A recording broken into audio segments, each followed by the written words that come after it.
Summer holidays வந்தாச்சு, நம்ம GT ஹாலிடேஸும் வந்தாச்சு. GT holidays, South India's #1 travel brand. Tamil Maanila Muslim league வகுப்பு திருத்த மசோதா 2025 முழு மனதாக வரவேற்கிறது. காரணம் என்ன என்று சொன்னால், தனி ஒரு மனிதர் வகுப்புக்கு சொத்தை எழுத வேண்டும் என்று சொன்னால் அவர் 5 ஆண்டு காலம் இஸ்லாமியராக இருந்து அவருடைய சொத்தை எழுதி வைக்கலாம் என்று சொல்கிறார்கள். அதைப் போலவே பெண்களுக்கு வகுப்பிலே போதிய இடவசதி கொடுக்க வேண்டும், அவர்களையும் உறுப்பினராக 2 பெண்களை சேர்த்து கொள்ள வேண்டும் என்று சொல்கிறார்கள்.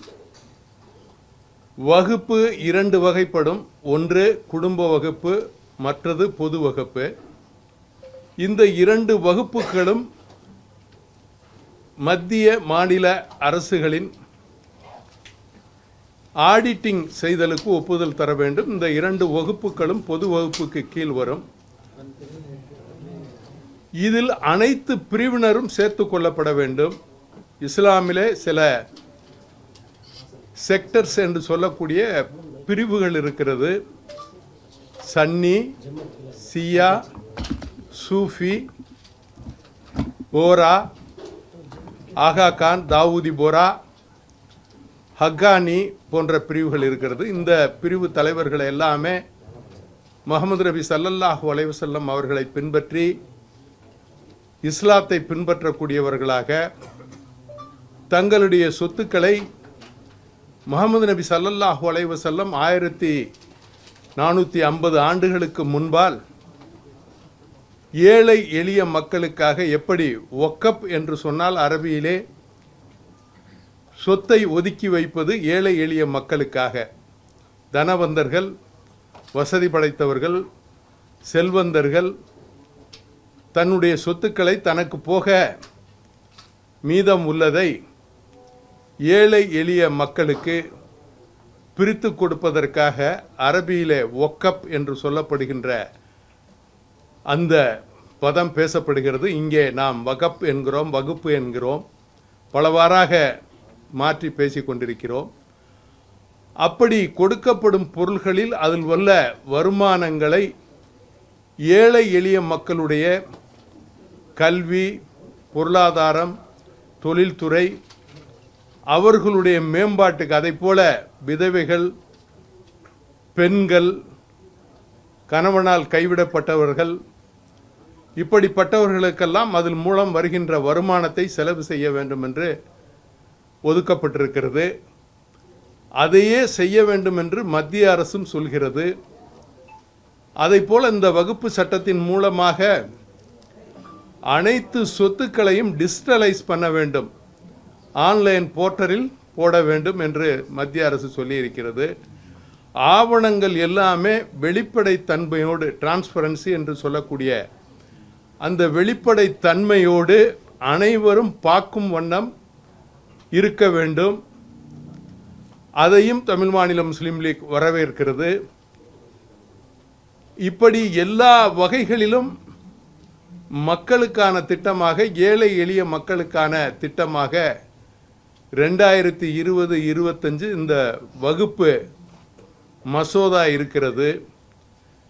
இதற்கு முன்னால் காங்கிரஸ் ஆட்சி காலத்திலே 1947க்கு பிறகு 3 முறை மாற்றம் வந்திருக்கிறது. அதில் 95இல் ஒரு மாற்றம், 2013இல் ஒரு மாற்றம், அது 40வது பிரிவு அதிலே சேர்க்கப்பட்டது. இந்த 40வது பிரிவு என்பது வக்ஃப் போர்டு எந்த சொத்தை தன்னுடைய சொத்து என்று சொன்னாலும் ஒரு தகவலை அந்த பகுதி தாசில்தாருக்கோ அல்லது சப் ரிஜிஸ்டர் ஆஃபீஸுக்கோ, பதிவு துறைக்கோ அனுப்பிவிட்டால் அந்த சொத்தை யாரும் சொந்தம் கொண்டாட முடியாத அளவுக்கு அந்த 40 பிரிவு இருந்தது. அதன் காரணமாக இந்தியா முழுவதும் பல பகுதிகளிலும் தாவாக்களும் வழக்குகளும் பிரச்சனைகளும் ஜாதி மத மோதல்களும் நடந்து வந்திருக்கிறது. அதையெல்லாம் சரி பண்ணும் விதமாக, மாற்றுகின்ற விதமாக 2020-25 வகுப்பு திருத்த மசோதா மாண்புமிகு பாரத பிரதமர் மோடிஜி அவர்களுடைய தலைமையில் அதனுடைய மைனாரிட்டி அமைச்சகம் கிரண் ரிஜிஜு அவர்கள் இந்த வகுப்பு மசோதாவை பாராளுமன்றத்திலே தாக்கல் செய்து பாராளுமன்றத்திலும் ராஜ்யசபாவிலும் மற்றும் ஜனாதிபதி அவர்களுடைய ஒப்புதலையும் பெற்று 8ஆம் தேதி முதல் அமலுக்கு வந்திருக்கிறது. கேரளா அதை ஏற்றுக்கொண்டிருக்கிறது. கல்கத்தாவிலே கலவரங்கள் தொடர்ந்து நடந்து கொண்டிருக்கிறது. ஓவைசி போன்றவர்கள் எம்பிக்கள் எல்லாம் பாராளுமன்றத்திலே பேசுகின்ற பொழுது எங்களுடைய பள்ளிகளை பறித்துக் கொண்டீர்கள், எங்களுடைய அடக்க ஸ்தலங்களை பறித்துக் கொண்டீர்கள், இங்கேயே என்னை சுட்டுவிடுங்கள், நான் பாராளுமன்றத்திலே சாகிறேன் என்று மிகவும் உணர்ச்சி வசப்பட்டு மக்களை தூண்டக்கூடிய அளவிலே அவருடைய பேச்சுக்கள் எல்லாம் இருந்தது. ஐதராபாத்தை பொறுத்தவரை 5000-6000 கோடிக்கு மேல் வகப்பு சொத்துக்களை வைத்துக் கொண்டிருப்பவர் ஓவைசி எம்பி அசதுதீன் ஓவைசி. அதை போல டெல்லியிலே இஸ்லாம் பர்சனல் லா போர்டு, ஷரியத் லா போர்டு இருக்கிறது. அதனுடைய செயலாளராக இருக்கக்கூடியவர் அப்துல் ரஹ்மான் என்று, அப்துல் ரஹ்மான் மதானி. இப்படி இருக்கின்றவர்கள் எல்லாம், அவர் ராஜஸ்தானிலே 5000 கோடிக்கு மேல் வகுப்பு சொத்தை அவர் வைத்திருக்கிறார். அதை போல இந்தியாவிலே டெல்லி, மத்திய பிரதேசம், உத்தரப்பிரதேசம், ஆந்திரா, கர்நாடகா, வெஸ்ட் பெங்கால் போன்ற இடங்களிலே அதிக அளவிலே வகப்பு சொத்துக்கள் இருக்கிறது.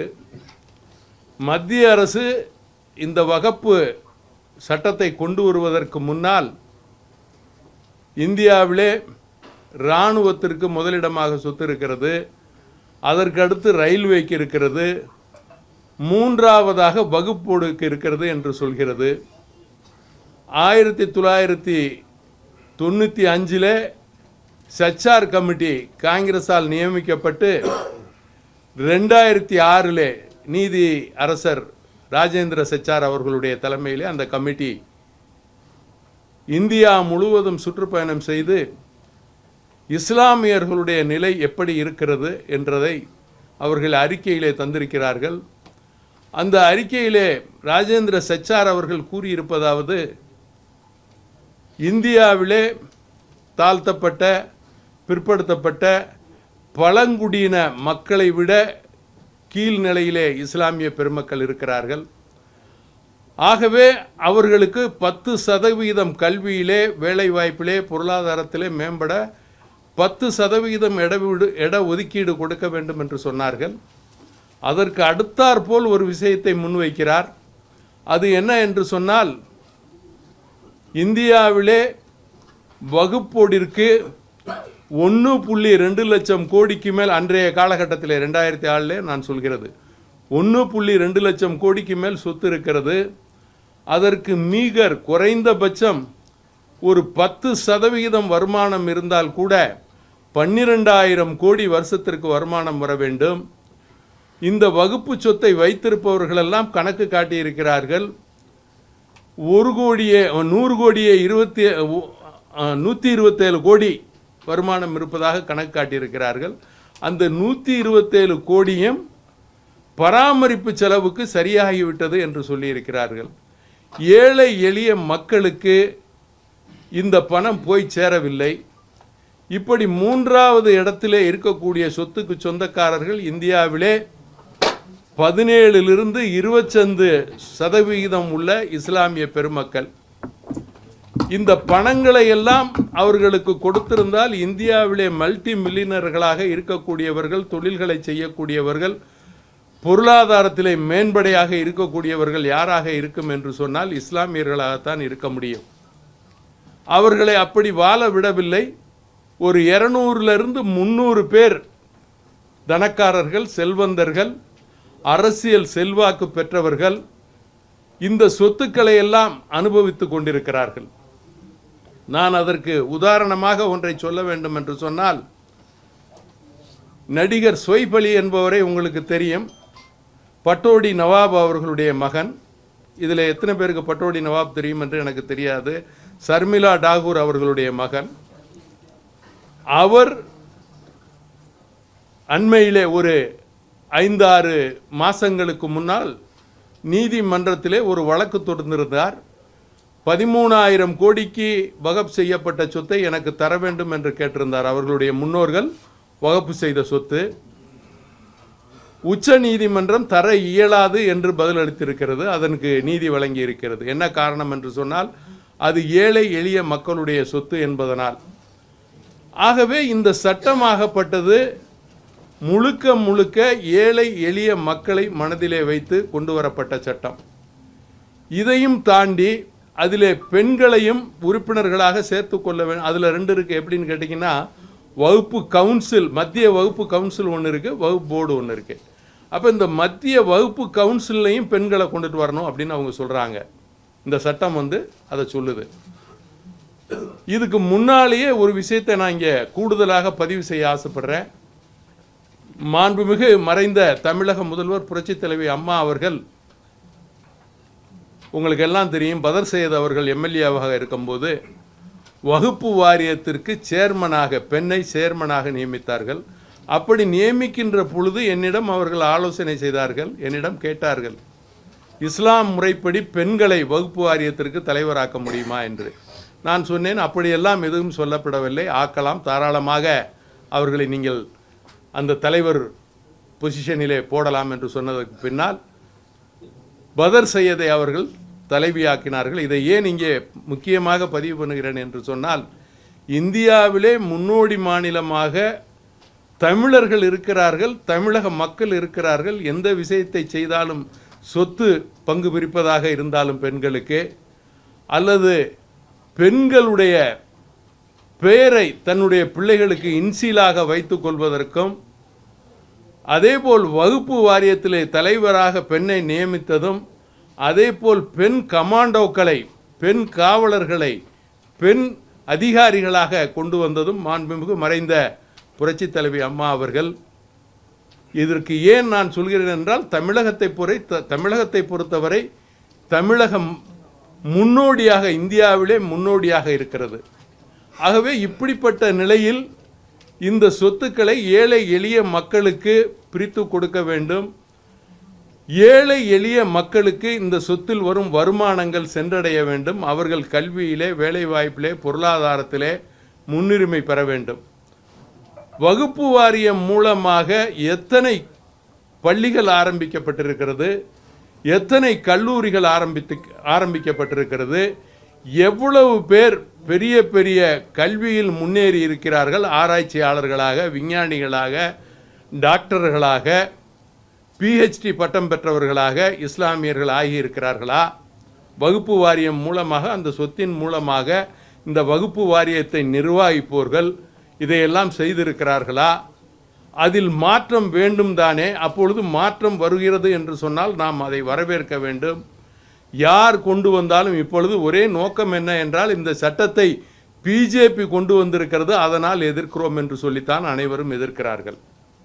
யாரெல்லாம் வகுப்பு சொத்தை அனுபவித்து கொண்டிருக்கிறார்களோ அவர்களெல்லாம் எதிர்க்கிறார்கள், ஆர்ப்பாட்டம் செய்கிறார்கள், போராட்டம் செய்கிறார்கள், எல்லாமே செய்கிறார்கள். கேரளாவிலே வகுப்பு சட்டம் நிறைவேற்றப்பட்டிருக்கிறது. அதேபோல் இன்னொரு வதந்தியும் பரப்புகிறார்கள், நாங்கள் எங்கள் மாநிலத்திலே வகுப்பு சட்டத்தை அமுல்படுத்த மாட்டோம் என்று மம்தா பானர்ஜி அவர்கள் கூட சொல்லியிருக்கிறார். இது மத்திய சட்டம். இன்று கூட மத்திய அமைச்சர் இந்த சட்டத்தை அமுல்படுத்தவில்லை என்றால் அதற்கு எடுக்கக்கூடிய நடவடிக்கைகள் கண்டிப்பாக எடுக்கப்படும். மத்திய அரசு கொண்டு வந்த இந்த சட்டம் கண்டிப்பாக நடைமுறைப்படுத்த வேண்டும் என்று சொல்லியிருக்கிறார்கள். ஆகவே இந்த சட்டம் நல்லது சட்டம், ஏழை எளிய மக்களுக்கான சட்டம், இஸ்லாமிய மக்களுக்கான சட்டம். வகுப்பு சொத்தை அனுபவிப்பவர்கள் எதிர்த்து கொண்டிருக்கிறார்கள். மக்கள், ஏழை எளிய மக்கள், நான் அனைத்து பகுதிகளிலும் தமிழகம் எங்கும் சுற்றுப்பயணம் செய்து இந்த வகுப்பு சொத்தில் இல்லாத ஏழை எளிய இஸ்லாமிய மக்களை சந்தித்து வந்திருக்கிறேன். அவர்களெல்லாம் வரவேற்கிறார்கள். யாரெல்லாம் தர்காக்களாக பள்ளிகளாக வைத்து வகுப்பு சொத்தை அனுபவித்து கொண்டிருக்கிறார்களோ அவர்களெல்லாம் தன்னுடைய பணங்களை செலவு செய்து ஆங்காங்கே ஆர்ப்பாட்டங்களையும் போராட்டங்களையும் செய்திருக்கிறார்கள். நான் இதை சொல்லுகின்ற பொழுது உங்களுக்கு ஒரு கேள்வியும் மனதிலே எழும். 10-15 ஆண்டுகளுக்கு முன்னாலே நான் இந்த விஷயத்தை பேசியிருக்கிறேன். மாண்புமிகு மறைந்த கலைஞர் கருணாநிதி அவர்கள் காலத்திலே கவிக்கோ அப்துல் ரஹ்மான் என்பவரை வகுப்பு வாரியத்திற்கு தலைவராக நியமித்தார். அந்த அப்துல் ரஹ்மான் என்ன செய்தார் தெரியுமா? எல்லா பகுதிகளிலும் சுற்றுப்பயணம் செய்து உலகெங்கும் இருக்கின்ற தமிழர்கள் இஸ்லாமியர்களிடம் வகுப்பு வாரியத்திற்காக நன்கொடை பெற்றார். 400 கோடி நன்கொடை பெற்றதாக அவரே பத்திரிகையாளர்கள் முன்பாக சொல்கிறார். எதற்காக என்று கேட்டால் தமிழகத்திலே வகுப்பு வாரியத்தின் மூலமாக மருத்துவ கல்லூரியும் மருத்துவமனையும் கட்டப்போகிறேன் என்று சொன்னார். அந்த 400 கோடி என் கையிலே இருக்கிறது, நான் வசூல் செய்து விட்டேன் என்று பத்திரிகையாளர்கள் முன்னாலே சொன்னார். 10-12 ஆண்டுகளுக்கு முன்னால் அவர் காலத்திலே நீங்கள் இப்பொழுதும் போய் பார்த்தால் பத்திரிகையாளர்களிடம் அவர் சொல்லியது உங்களுக்கு கிடைக்கும். நான் உடனே அவரை கேட்டேன், ஏன் இன்னும் கட்டவில்லை என்று. அவர் அதற்கான சரியான பதிலை சொல்லவில்லை. என் மேல் மான நஷ்டீடு வழக்கு தொடுப்பேன் என்று எனக்கு மிரட்டல் விடுத்தார். நான் அதற்கும் பணியவில்லை. கல்கியிலே நான் எழுதியது நீங்கள் கல்கி புஸ்தகத்திலே பார்க்கலாம், அனைத்து ஊடகங்களிலே 15 ஆண்டுகளுக்கு முன்னால் வந்திருக்கிறது. என் வீட்டிற்கே வந்து பின்னால் வேறு விஷயங்களெல்லாம் பேசினார். அந்த 400 கோடியை அவர் யாரிடம் கொடுத்தேன் என்றெல்லாம் என்னிடம் சொன்னார். அதை நான் இறந்து விட்டார். அவர் இப்பொழுது உயிரோடு இல்லை. கருணாநிதி அவர்களும் உயிரோடு இல்லை. அதை நான் சொல்ல இஷ்டப்படவில்லை. ஆக மொத்தத்தில் அந்த பணம் எங்கே போயிருக்கும் என்பது உங்களுடைய ஊகத்துக்கே விட்டு விடுகிறேன். இப்படியெல்லாம் இருக்கின்ற வகுப்பு வாரியத்தை அனைவரும் அறிந்து கொள்ளும் வண்ணம் உடனடியாக டிஜிட்டலைஸ் பண்ண வேண்டும். 47க்கு பின்னால் வகுப்பு வாரிய சொத்துக்களை அனுபவித்தவர்கள், அதன் மூலம் பல ஆயிரம் கோடியை சொத்து சேர்த்தவர்களே, அதை விசாரித்து அவர்கள் மீது நடவடிக்கை எடுக்க வேண்டும். அந்த சொத்துக்களை எல்லாம் ஜப்தி செய்ய வேண்டும். குறைந்தபட்சம் தண்டனையாக ஒரு 20 ஆண்டு காலம் அவர்களுக்கு ஜெயில் தண்டனை கொடுக்க வேண்டும் என்பது என்னுடைய வேண்டுகோள். நான் மத்திய அரசிடம் அதை தெரிவிக்கிறேன்.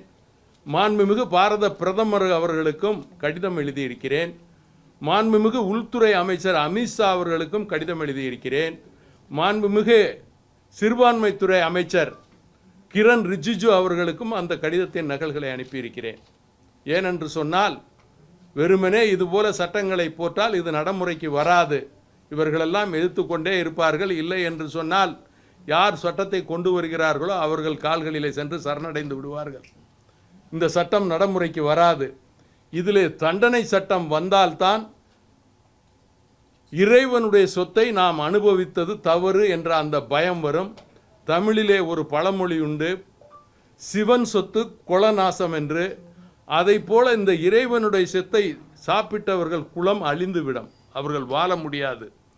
அதை அரசு கேட்க வேண்டும். அரசன் அன்று கேட்பான், தெய்வம் நின்று கேட்கும். ஆகவே அரசாக இருக்கக்கூடிய மத்திய அரசு கொண்டு வந்திருக்கின்ற சட்டம் நல்ல சட்டம் என்பது மக்கள் தெரிந்திருக்கிறார்கள், மக்கள் வரவேற்கிறார்கள். தமிழ் மாநில முஸ்லீம் லீக் முழுமையாக மனதார வரவேற்கிறது.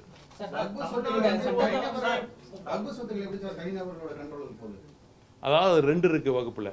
ஒன்று வந்து நம்ம இப்போ நான் இருக்கேன் அப்படின்னு சொன்னால் என்னுடைய சொத்தை வந்து நான் எழுதி வச்சுட்டு என் பையன், அதுக்கப்புறம் என் பையன், அவங்க வந்து வாரிசாக வந்து மேனேஜ்மெண்ட் பார்க்குறது.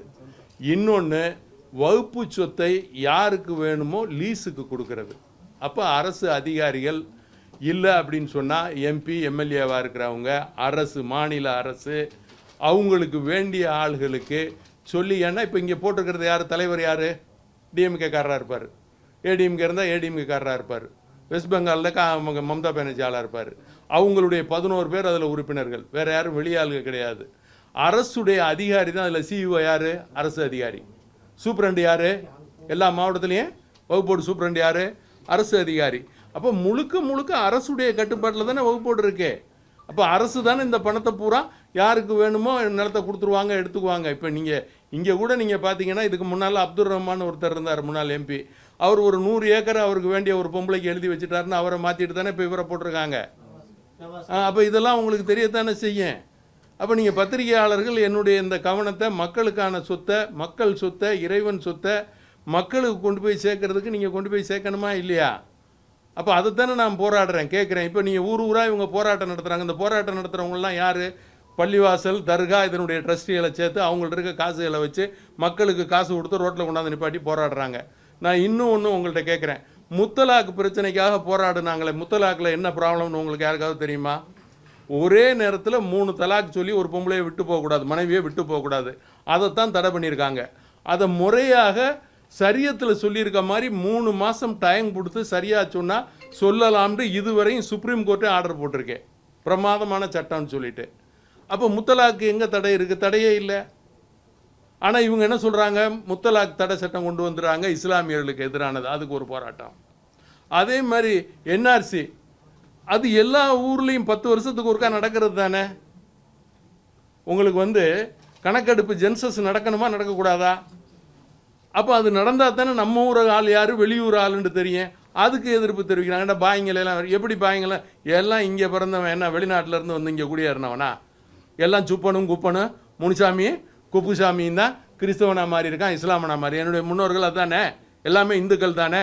அன்னைக்கு இந்து, இன்னைக்கு முஸ்லீமு, இன்னைக்கு முஸ்லீமு அன்னைக்கு இந்து, இன்னைக்கு கிறிஸ்டினு அன்னைக்கு இந்து. என்ன பேச்சு பேசிக்கிட்டீங்க? எல்லாம் தமிழன் தானே, தாய்மொழி தமிழ் தானே. இல்லை எனக்கு வேறு ஏதாவது பாஷையா? தமிழில் தானே பேசிக்கிட்டு இருக்கீங்க உங்களோட. அப்போ இதெல்லாம் தெரியாமல் முஸ்லீம்களை பாய், எவன் பாய் இங்கே, எவன் பாய், எந்த ஊர் பாய், பத்தமட பாயா பிரித்து படுக்கிறதுக்கு? எல்லாமே அண்ணன் தம்பி மாமன் மச்சான். இப்போ நயினார் நாகேந்திரன் பொறுப்பேற்றிருக்காரு பிஜேபியில், எனக்கு மாமா. ஆகாண்டி பிஜேபியில் தலைவராக இருக்காரு, என் மாமா இல்லைன்னு ஆயிருமா? என்ன பேச்சு பேசிக்கிட்டு மாறி மாறி எல்லாருமே பேசுகிறானுங்க. எல்லாருமே மாமா மச்சான், சொந்தக்காரன், அண்ணன் தம்பி. என்ன பலவீனா? இல்லை என்ன பலவீனா? இல்லை என்ன பலவீனம் அதை சொல்லுங்க. பலவீனம்னா என்ன பலவீனம்? இல்லை என்ன பலவீனம்? இஸ்லாமியர்ல என்ன, நானும் நீனும் ஒன்று தானே. அப்புறம் என்ன இஸ்லாமியர் என்ன வணக்க வழிபாட்டில் வேற அவ்வளோதானே. உங்களுக்கு பல குலதெய்வம் இருக்கு, அது மாதிரி இது எனக்கு குலதெய்வம்னு வச்சுக்க. நம்மளுக்கு என்ன ஒரே தெய்வமா இருக்கு? சட்டத்தை ஆதரிக்கக்கூடிய இஸ்லாமிய தலைவர்களை குறிப்பா உங்க பேரை குறிப்பிட்டு சில அமைப்புகள் கடுமையா சாட்டுறாங்க. இந்த விஷயத்தை எப்படி பாக்குறீங்க? இஸ்லாமியரே இல்லை நீங்க அப்படின்ற மாதிரிலாம். நல்லா கேட்டிய, சரியான கேள்வி இது. அதாவது நான் மாத்திரம் எதிர்க்கலை. அஜ்மீர் தர்கா இருக்குல்ல, கேள்விப்பட்டிருப்பீங்க, ரொம்ப ஃபேமஸ். அது சூஃபிசத்தை சார்ந்தது. அதனுடைய ட்ரஸ்டி சையது மௌலானான்னு சொல்லிட்டு அவர் எதிர்க்கிறாரு, ஆதரிக்கிறார், வரவேற்கிறார் என்ன மாதிரியே. அதே மாதிரி டெல்லியில் உலமா, ஆல் இந்தியா உலமா கமிட்டின்னு இருக்கு, அதனுடைய தலைவர் ஆதரிக்கிறாரு. இப்படி நிறைய பேர் அதை பொதுமக்கள் ஆதரிக்கிறாங்கங்க. இப்போ அதே மாதிரி ஹைதராபாத்தில் இருக்கிற பொதுமக்கள் ஓவைசியை காரி துப்புறான். பெரிய பேலஸ் கட்டியிருக்காங்க வகுப்பு லேண்டில். சரி, இப்போ நீங்கள் இங்கே எடுத்துக்கங்க, ஹைகோர்ட்டு யாருடைய லேண்டு? ஏன்னா இப்போ இந்த சட்டம் வந்ததுக்கப்புறம் இந்த சொல்லக்கூடாதுன்னு சொல்லியிருக்காங்க. அதனால் நான் கஷ்டமாக இருக்கேன் எனக்கு. எப்படின்னா, எந்தெந்த ப்ராப்பர்ட்டி அரசு கண்ட்ரோலில் இருக்கோ அதை இனிமேல் ஒக்கப்புன்னு சொல்லக்கூடாதுன்னு இதில் ஒரு சரித்து இருக்கு. இப்போ நீங்கள் செங்கோட்டை யாருது, குதுப் மீனார் யாருது, ஹுமாயூன் சமாதி அந்த ஏரியா 25 ஏக்கர் 30 ஏக்கர். அதே மாதிரி நேற்று ஒருத்தர் சொல்கிறாரு, டெல்லியில் 1100 கபர்ஸ்தான் இருந்திருக்கு கெஜ்ரிவால் ஆட்சிக்கு வர்றதுக்கு முன்னால். இன்றைக்கி வெறும் 500 கபர்ஸ்தான் தான் இருக்குது. மிச்சத்தை பூரா அவர் ஃப்ளாட் போட்டு விற்று பெரிய பெரிய ஹோட்டல்லாம் கட்டிட்டானுங்கிறாரு. இப்போ நீங்கள் என்ன செய்வீங்க? கபர்ஸ்தான்னா தெரியுதா எதுன்னு? அடக்கஸ்தலம். அப்போ இப்படி எல்லாருமே கொள்ளையடிச்சுக்கிட்டீங்கிறான். ஏகப்பட்ட கொள்ளையாக இருக்குது. எவன்ட்டையும் கணக்கு கேட்கக்கூடாதுங்கிறான். வகுப்பில் என்ன சொத்து நான் கேட்குறேன், இங்கே இருக்கிற இஸ்லாமியர்களுக்கு இது வரைக்கும் வகுப்போடு இருக்கின்ற ஏழைகளுக்கு தெரியாதுங்க யாருக்குமே. வகுப்போடுன்னா என்ன நினச்சிக்கிட்டு இருக்காங்களோ அதெல்லாம் பெரிய ஆளுங்க, சொத்து வச்சுருக்கவங்க கொடுத்தது, நமக்கு சொந்தமானது இல்லை. அவன் என்ன நினைக்கிறான்? பெரிய ஆளுங்க அவன் சொத்தை தானமாக கொடுத்தது வகுப்போடு, நமக்கு அதுக்கும் சம்பந்தம் இல்லை. அது ஏழைகளுக்கு உள்ளதுன்னு இதுவரையும் தெரியலைங்க, இப்போ தான் தெரியுது. நான் ஊர் ஊராக போய் எல்லா பக்கமும் இந்த வகுப்பு சொத்து இல்லாத ஏழைகளையாக கூப்பிட்டு பேசிக்கிட்டு இருக்கேன். வகுப்பு சொத்தில் இருக்க வரமாட்டான். ஏன்னு கேட்டாக்க, இப்போ நான் இன்னும் எக்ஸாம்பிளுக்கு சொல்கிறேன். இப்போ நீங்கள் பூந்தமல்லி ரோட்டில் ஒரு பள்ளி இருக்குது, பெரிய பள்ளி.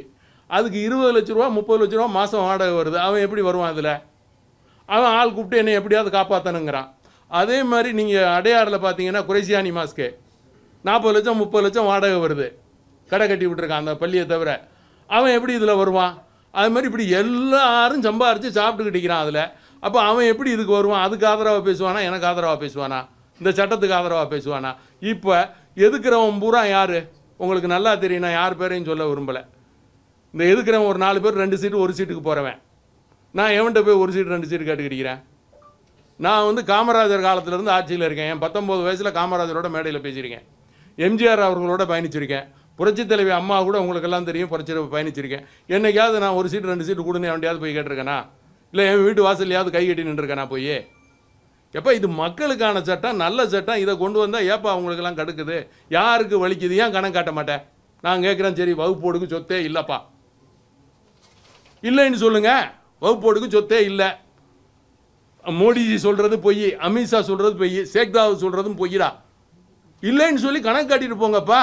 ஏன் கணக்கு காட்ட மாட்டேங்கிற? செந்துரைங்கிற ஊரில் கோயிலை வகுப்போடுக்கு சொந்தம்னு சொன்னான், ரைட்டு, கணக்கு காட்டு. ஏன் காட்ட மாட்டேங்கிற? திருப்பரங்குன்றத்தில் போய் பிரச்சனை பண்ணுறான், சிக்கந்தாமலைங்கிறான், ரைட்டு, கணக்கு காட்டு. ஏன் காட்ட மாட்டேங்கிற? என் கணக்கு காட்டணுமா இல்லையாங்க? யாருடைய சொத்தாக இருந்தாலும் பத்திரம் பட்டா சிட்டா அடங்கெல்லாம் என் பேருக்கு இருக்குன்னா கோர்ட்டுக்கு போகலாம். இப்போ இதில் என்னன்னு கேட்டிங்கன்னா, இதுக்கு முன்னால் வரைக்கும் நீங்கள் வகுப்பு ட்ரிப்புனல் அவங்களே கோர்ட்டு மாதிரி வச்சுருப்பாங்க உள்ள. நீங்கள் போய் பார்த்தீங்கன்னா தெரியும், சினிமா செட்டு மாதிரி செட்டு போட்டு வச்சுருப்பானுங்க. அதில் பார்த்தீங்கன்னா அந்த சேர்மன் போட்டவர் தான் புல் அத்தாரிட்டி. அவர் சொல்கிற முடிவு தான் முடிவானது. அதுக்கப்புறம் நீங்கள் எங்கேயுமே போக முடியாது. அப்போ என்ன பண்ணுவானுங்க? இப்போ அப்பீல் போகலாம். அப்போ இதெல்லாம் நல்லா தானே இருக்குது, இல்லை சரியில்லையா? அதெல்லாம் நீங்கள் படித்து பார்க்கலையா? அந்த 20-25 அந்த மசோதாவை நீங்கள் யாரும் படித்து பார்க்கலையா? அந்த பில்லை நல்ல கேள்வி தம்பி, இது நல்லா கேட்குறீங்க. இப்போ ஜட்ஜெல்லாம் யார்? எல்லாமே முஸ்லீமா? நம்ம ஊரில் பிரதம மந்திரி யாருங்க? இல்லை நம்ம ஊரில் முதல் மந்திரி முஸ்லீமா? அப்போ அவங்கெல்லாம் கணக்கு கேட்குறாங்களே. அப்போ இன்கம் டேக்ஸ் எல்லாம் இருக்கிறது யார்? எல்லாம் முஸ்லீமா? இப்போ யாருமே கணக்கெல்லாம் கேட்கட்டா அவன் இந்து. அவனை இதில் கணக்கு கேட்க வந்துட விடாத. அவனை வச்சா என்ன? கணக்கை காட்டுப்பா. யாரை வச்சா என்ன? எங்கள் அறநிலைத்துறையில் கணக்கு காட்டணும். கோயிலில் வருமானம்னா கணக்கு காட்டணும். பொது சொத்துன்னா கணக்கு காட்டணும். இறைவனுடைய சொத்து இஸ்லாமிய உறுப்பினர்களை சேர்க்கிறதுக்கு அனுமதி கிடையாது. அல்ல, அவங்க அனுமதி இல்லாமல் வச்சிருக்கலாங்க. இதில் வச்சா என்ன? ஏன் வச்சா என்ன தப்புன்னு கேட்குறேன். வச்சா என்ன? இதில் ஜாதி ப்ராப்ளமா உனக்கு? கணக்கு கேட்டால் ஜாதியை கொண்டு வந்துருவியா? வச்சா என்ன தப்பு நான் கேட்குறேன், சொல்லு. கண்டிப்பா முதல்ல இதை வையே, அப்புறம் அதை பேசுவான். முதல்ல இதை வையே. இப்போ வந்து பொதுவுக்கு வா. இப்போ சொத்து பொதுவானது தானே, இறைவன் சொத்து தானே. நான் கேட்கறதுக்கு பதில் சொல்லுங்க. இல்லை, நான் கேட்கறதுக்கு சொல்லுங்க. முதல்ல இதுக்கு வாங்கங்க, இது முடியட்டும், அதுக்கு அடுத்து பேசுவான். இது வந்து இறைவன் சொத்து தானே. உன் சொத்தை நான் கணக்கு கேட்கல. நீ சொந்தமாக சம்பாரிச்சாதான் நான் கணக்கு கேட்கல. இறைவன் பேரால் இருக்கிற சொத்து தானே. அது ஏன் கணக்கு கொடுக்க மாட்டேன்? அதுக்கு ஏன் முஸ்லீமா வைக்கக்கூடாது, இந்துவா வைக்கக்கூடாதுன்னு பேசுவேன். அப்போ ஜட்ஜை மாற்ற சொல்லுவேன். அப்புறம் நாளைக்கு அவனை மாற்றும்ப. இப்படி ஒவ்வொருத்தனையாக மாற்ற, அவனை வைக்காத இவனை வைக்க. ஏன் கணக்கு குடியா? கணக்கு கொடுத்து மக்களுக்குள்ள மத்திய அரசு தாங்க இப்போ. ஆமா, மத்திய அரசு தான் இதை கொண்டு வந்து. எந்த திசையில எங்க மத்திய அரசு இந்த சட்டத்தை கொண்டு வந்திருக்கு? வரவேற்கக்கூடிய சட்டம்னு சொல்றேன். இதுல உங்களுக்கு என்ன பிரச்சனை? மாநில முதல்வர் இஸ்லாமியரான்னு கேக்குறீங்க. மாநில முதல் இதுவும் நாட்டோட பிரதமர் வந்து முஸ்லிமான கிடையாது. ஆனா வக்ஃப் வாரியம் வந்து பிரத்யேகமா இஸ்லாமியர்களுக்கு கொண்டு வந்தது. அதுக்குள்ள 2 இந்துக்கள் இருக்கிற பிரச்சனை. இதுல கொஞ்சம் அதே அறநிலையத்துறைக்குள்ள 2 முஸ்லிம் இருக்குனா அதுக்கு நீங்க வெளிய கோரிக்கை வைக்கிறீங்க. இல்ல நான் வைக்கிறேன். கோரிக்கை வைக்க மாட்டேன்னு சொல்ல. இல்ல வைக்க மாட்டாங்க. ஏன் வைக்க மாட்டாங்க? கேட்க மாட்டாங்க. இல்ல ஏன் வைக்க மாட்டாங்க? நான் சொல்றேன் கேளுங்க. ஏன் வைக்க மாட்டாங்க அப்படின்னு கேட்டீங்கன்னா, இவங்கள்ட்ட இது இருக்கணுங்கிறதுக்கு தான். ஆனால் முகமது நபி ஸல்லல்லாஹு அலைஹி வஸல்லம் குர்ஆனில் சொல்லும் போது 2 விஷயத்தை சொல்கிறாரு. அதை உங்களுக்கு இப்போ தெளிவாக சொல்கிறேன். முதல்ல ஒரு விஷயத்தை என்ன சொல்கிறாருன்னா, ஃபக்கீர்ண்டா இஸ்லாமில் ஏழைகள், இஸ்லாமிய ஏழைகள். மிஸ்கின்னு அடுத்த வார்த்தையை பயன்படுத்துகிறார். மிஸ்கின்னா பொதுவாக ஏழை எளிய அனாதை மக்கள். அது வந்து இஸ்லாம்னு அவர் சொல்லலை. அதனால் இந்த சொத்துக்களை யாருக்கு பயன்படுத்தணும் அப்படின்னு கேட்டிங்கன்னா, ஜாதிகளை எல்லாம் கடந்து ஏழை எளிய மக்களுக்கு பயன்படுத்தணும்னு சொல்கிறாரு. அதனால தான் நான் சொல்கிறேன், இதில் யாரும் உட்காந்து கணக்கு கேட்குறதுல தப்பு இல்லை. நீங்கள் இன்னார் வந்து தான் கணக்கு கேட்கணும், இன்னார் வந்தால் கணக்கு கேட்கக்கூடாதுன்னு பேசுகிறது எனக்கு பிடிக்கல. நான் கேட்குறது ஜாதியை பற்றி அல்ல, சரியத்தை பற்றி அல்ல, கணக்கை பற்றி, சொத்தை பற்றி கேட்டுக்கிட்டு இருக்கேன். சொத்து கணக்கு கேட்குறதுக்கும் இஸ்லாமாக இல்லை இஸ்லாமாக இருக்காருங்கிறதுக்கும் என்னங்க இருக்குது? சொத்து தானே நான் கணக்கு கேட்குறேன். வழிபாட்டை பற்றி கணக்கு கேட்கலையே, தொழுகையை பற்றி கணக்கு கேட்கலையே.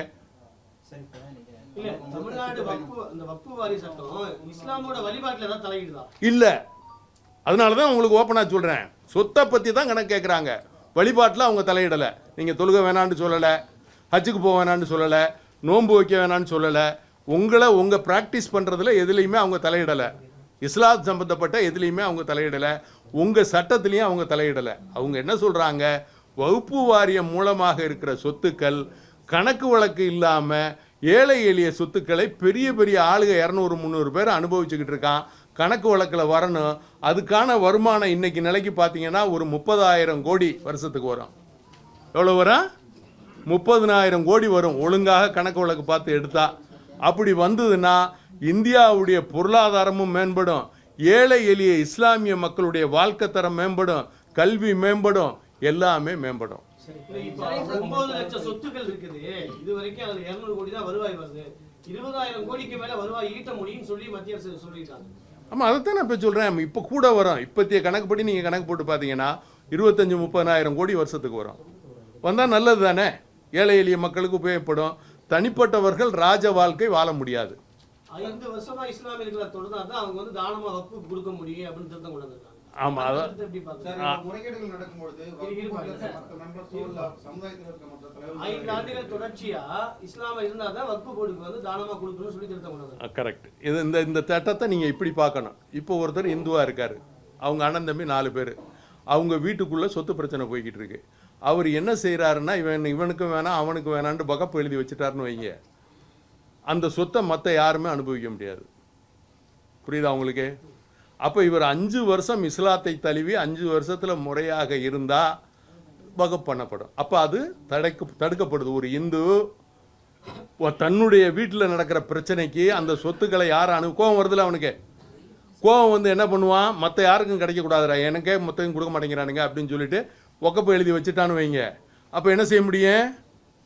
அப்போ இதில் வந்து நீங்கள் யார் இஸ்லாமானவர்களாக இருந்து நீங்கள் எழுதி வைங்கன்னு சொல்கிறாங்க. தப்பு ஒன்றும் இல்லை, இஸ்லாமானவங்க எழுதி வைக்கட்டும். சார், அப்துல் ரஹ்மான் 400 கோடி ரூபாய் நன்கொடை வாங்கினார் வகுப்புக்காக. அதே நேரத்தில் அவரை பற்றி சொல்லும்போது ரத்தம் கொடுத்தாங்க, அந்த காசு எங்கே போச்சு கணக்கு இல்லை அப்படின்னு போது நீங்கள் கலைஞரை வந்து சுட்டி காட்டுறீங்க. அவரும் இறந்துட்டார், இவரும் இறந்துட்டாரு. அதை பற்றி கொஞ்சம் விளக்கமாக சொன்னாலும் எல்லாருக்கும் தெரியும். நீங்கள் 10-12 வருஷத்துக்கு முன்னால் கல்கியை எடுத்து பாருங்கள், அதில் விளக்கமாக சொல்லியிருக்கேன்.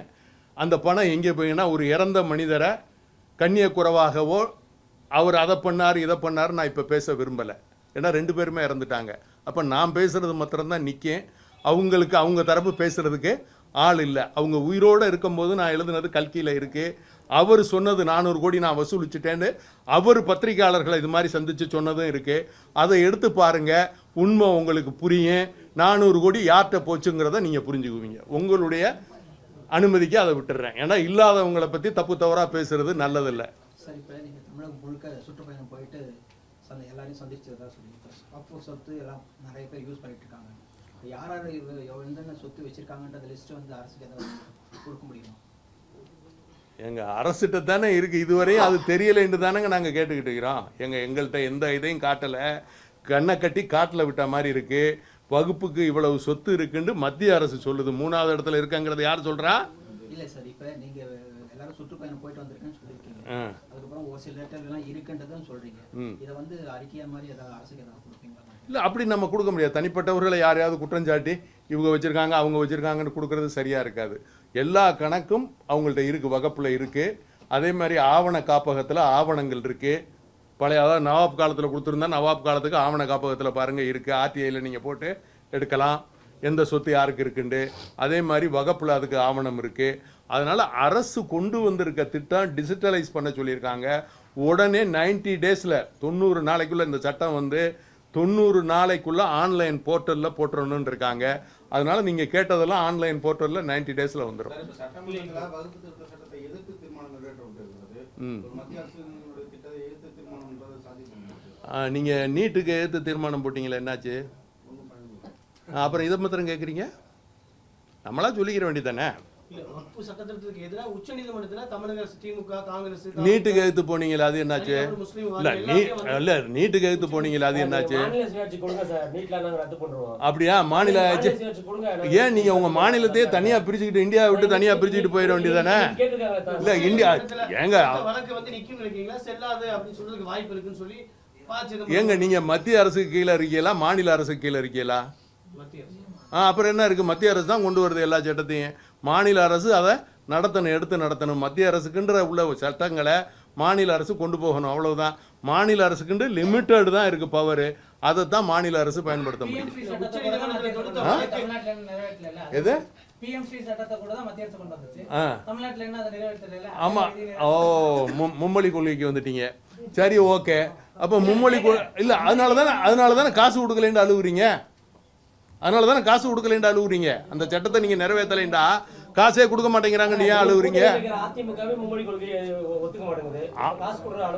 ஏங்க அதிமுகவுடைய கொள்கை வேறு, தமிழ் மாநில முஸ்லீம் லீக்கினுடைய கொள்கை வேறு. நாங்க கூட்டணி என்பது தேர்தலுக்கானது, நீங்க தெளிவா இருக்கணும். நான் பேசிக்கிட்டு இருக்கேன்னா அதாவது வந்து அதிமுக என்ன சொல்றாங்க? மும்மொழி கொள்கைக்கு எதிர்ப்பா இருக்காங்க, நீட்டுக்கு எதிர்ப்பா இருக்காங்க, டீலிமிட்டேஷனுக்கு எதிர்ப்பா இருக்காங்க. அதிமுக இருக்காங்களா இல்லையா? அதே மாதிரி அவங்க கூட்டணி வச்சிருக்கிறது யாரோட? பிஜேபியோட. அறிவிச்சிட்டு போயிட்டாரா இல்லையா? அப்ப மினிமம் காமன் ப்ரோக்ராம் நாங்க பண்ணுவோம்னு சொல்லியிருக்காங்களா இல்லையா? அவங்க என்ன சொல்றாங்கன்னு பொறுத்திருந்து பாருங்க.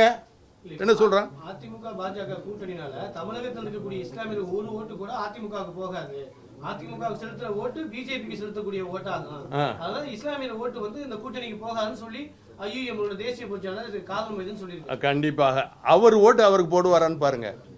நான் வேற யார் ஓட்டுன்னு சொல்ல, அவர் குடும்பத்தில் இருக்கவங்க அவருக்கு ஓட்டு போடுவாரான்னு கேளுங்க.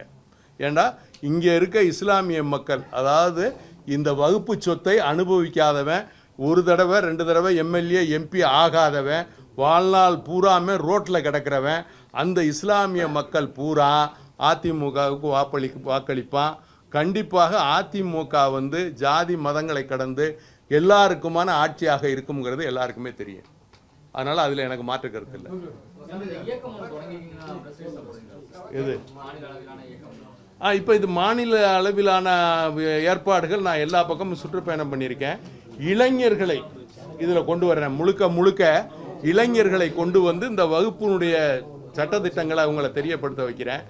அதே மாதிரி இந்த மக்களுக்கு இந்த சொத்து கொண்டு போய் சேர்றது எப்படி, யார் வச்சுக்கிட்டு இருக்கா, யார் அனுபவிச்சுக்கிட்டு இருக்கான்னு லிஸ்ட் எடுக்க சொல்லியிருக்கேன். ஐயா கேட்டாங்க. இப்போ அதுக்கு லிஸ்ட் அந்தந்த ஊரில் இருக்க இளைஞர்களை அதுக்கு ஏற்பாடு பண்ண சொல்லியிருக்கோம். அந்த லிஸ்ட்டும் எங்களுக்கு வரும். மத்திய அரசுக்கும் கொடுப்போம், மாநில அரசுக்கும் கொடுப்போம். வேற எதுவும் கேட்க வேண்டியிருக்கா? நன்றி. அதே மாதிரி இன்னொன்று சொல்லணும். அதாவது முக்கியமான விஷயம் இல்லை, ஒரு முக்கியமான விஷயத்தை விட்டீங்களே. திமுகவுடைய நிலை ரொம்ப பதட்டத்தில் இருக்கு. நீங்க பாத்தீங்கன்னா ஒரு 2 நாளைக்கு முன்னால சட்டமன்றத்தில் அதிமுக ஆளுங்கட்சின்னு சொல்லிட்டு மாநில முதல்வரே பேசுறாரு. உடனே அப்பாவு அவர் உடனே இல்லை நம்ம தான் ஆளுங்கட்சி, அவங்க எதிர்கட்சிங்கிறாரு. நான் பதட்டத்தில் இருக்கேங்கிறாரு. முதல்வர் என்ன சொல்றாரு? பதட்டத்தில் இருக்கேன். என்னத்துக்கு காரணம் பதட்டம் அப்படின்னு சொன்னா, மதுபான துறையில ஊழல் 39,000 கோடிக்கு இருக்கு. கெஜ்ரிவாலுடைய நிலை இவருக்கு வர்றதுக்கு வாய்ப்பு இருக்கு. உதயநிதி நம்மளுடைய தமிழக முதல்வர் இன்னும் 2-3 மாசத்துல கைதானாலும் ஆச்சரியப்படுறதுக்கு இல்லை. அதே மாதிரி துரைமுருகன் அவர்கள் தலைமையில் ஏகப்பட்ட மணல் குவாரிகள், கல் குவாரிகளுடைய ஊழல், அதுவும் அவரும் போய் பார்த்துக்கிட்டு வந்துக்கிட்டு இருக்காரு. அதே போல உங்களுக்கு நம்ம பொன்முடி அவர்களுடைய கீழ்த்தரமான பேச்சு, அவரும் கோர்ட்டு வழக்குகளில் இருக்காரு. உடம்புக்கு சரியில்லை அப்படின்னு சொல்லிட்டு டைம் வாங்கிட்டு வந்திருக்காரு. எல்லாரு மேலேயும் திமுக இருக்கிற மந்திரிகள், அதே மாதிரி கனிமொழி, ராஜா அந்த 2G ஸ்பெக்ட்ரம் கேஸை திரும்ப தூசி தட்டி விசாரிச்சுட்டு இருக்கிறாங்க. அதனால இன்னும் ஒரு 4-5 மாசத்துக்கு அப்புறம் திமுகவுடைய நிலை என்னங்கிறத நீங்க எல்லாருமே தெரிவிங்க. பெரிய மாற்றம் இருக்கு தமிழகத்தில். அரசியல் மாற்றம் ஏற்படுறதுக்கு நல்ல வாய்ப்பு இருக்குங்கிறத தெரியுங்க.